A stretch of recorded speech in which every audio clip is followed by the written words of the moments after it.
Hello and welcome to one more painting in which I actually do these to learn for myself, and then I figured it would be nice to share with others to see what I've learned. And from looking at this, um, there's a few things that come to mind. One of them is the fact that you don't.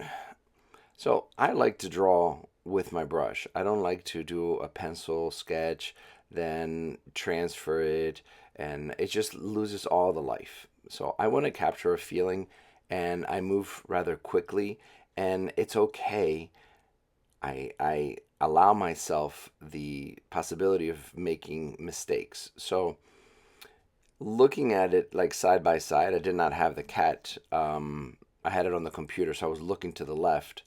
I wish I had it like this, where you could do sight size, but I didn't.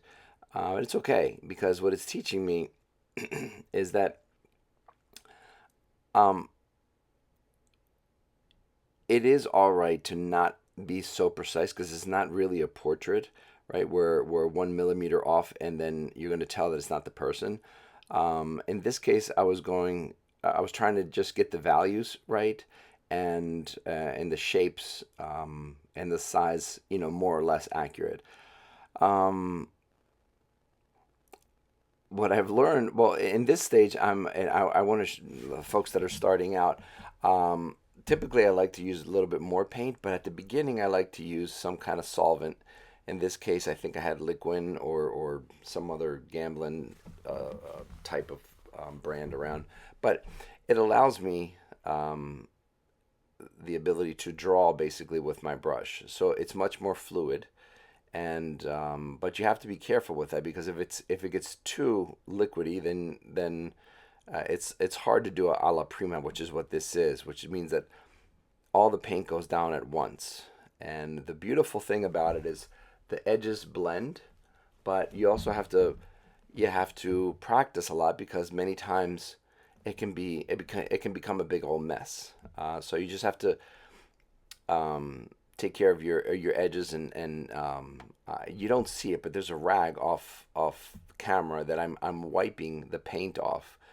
Um, this is a much better angle, and later on you'll see another thing that I learned, which is to be aware where the camera is. But here you can see that I'm kind of pushing. See, the black of the back is a little too dark, but it's okay. And here's where you can see the drawing with the liquid with the medium, where it just, if I was doing that without any medium, it would be just much harder. I feel, and I think you should do everything you can to make it easier. And I'm not opposed to people projecting also the image, like, you do you, it's fine.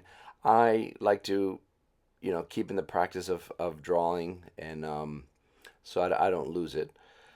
But there's a little variation there that I just when the camera switched at the bottom left hand, I just made it a little bit darker. So you'll see the left hand side is darker than the right hand side. So I like that, and I wanted to maintain that.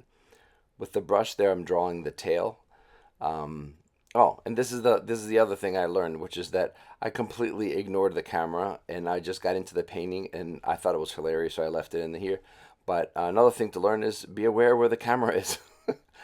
And This that's is a pretty it. limited palette. And that's the final painting. Pretty happy how it turned out.